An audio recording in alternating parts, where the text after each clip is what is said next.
আজকে পত্রিকায় দেখলাম যে আপনার এই বর্তমান অন্তর্বর্তী সরকারের একজন অ্যাডভাইজার উপদেষ্টা, যাকে আপনার মন্ত্রী আসলে রিজওয়ান আহমেদ, একজন মহিলা মন্ত্রী আছে না, যে আপনার ওই পরিবেশ টরিবেশ, সে বলছে আপনারা নিশ্চয় লক্ষ্য করছেন যে কয়েকদিন আগে এই যে সনদ শুনছেন না শব্দটা, সনদ স্বাক্ষর করা, এগুলো শুনছেন তো, সংস্কার। আমাদের বেশিরভাগ ওই সংস্কার সনদ এগুলো তো বুঝে না, এটাই স্বাভাবিক। কিন্তু আমরা এই সরকারকে খুব পরিষ্কার করে বলে দিতে চাই যে দীর্ঘ 9 মাস আপনি যে সংস্কারের নাম করে সব রাজনৈতিক দলগুলোর সাথে কথাবার্তা বললেন এবং একটা একমত হলেন অনেকগুলো বিষয়ে, সেই একমত হওয়া বিষয়ের বাইরে আপনি কোনো কিছু যদি আইন চলে এই দেশের মানুষের উপর চাপাই দিতে চান, তাহলে সব দায়ী দায়িত্ব আপনার সে মানুষটা গ্রহণ করবে না।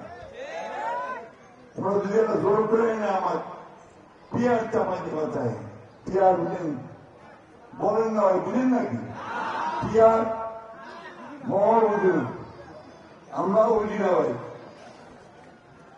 আমি চেষ্টা করে জানছি পিয়ার হচ্ছে প্রপোর্শনাল রিপ্রেজেন্টেশন, ইংরেজি, বাংলা হচ্ছে আনুপাতিক প্রতিনিধিত্ব।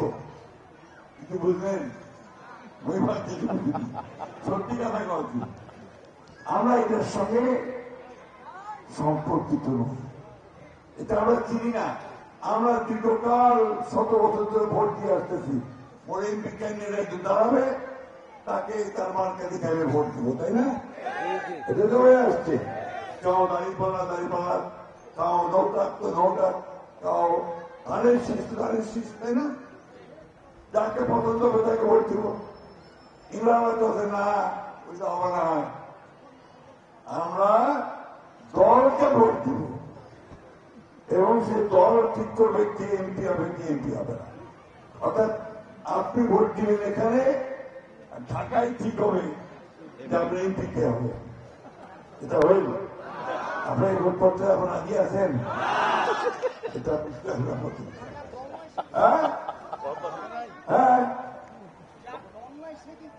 যার দল নাই সে কি করবেন? বিরাট ভোট করছেন সেবা, তার ছাড়ি দেশের করার উপায় নেই, ঠিক না? অর্থাৎ ইন্ডিপেন্ডেন্ট স্বতন্ত্র প্রার্থী কেউ হতে পারবে না, এটা আপনারা বুঝাচ্ছে। তো বন্ধু, এই সিস্টেমটা, এই ব্যবস্থাটা আমরা পরিচিত না। আমরা বলছি এটা আমরা গ্রহণ করবো না। পরে পার্লামেন্টে আলোচনা করে জনগণকে এবারে শিক্ষিত করে তারপরে দেখা যাবে পিয়ারবে না। জামাত ইসলাম বলতেছে ওটাই করিবা হবে, ওটা না করলে নাকি ভোট হবে না।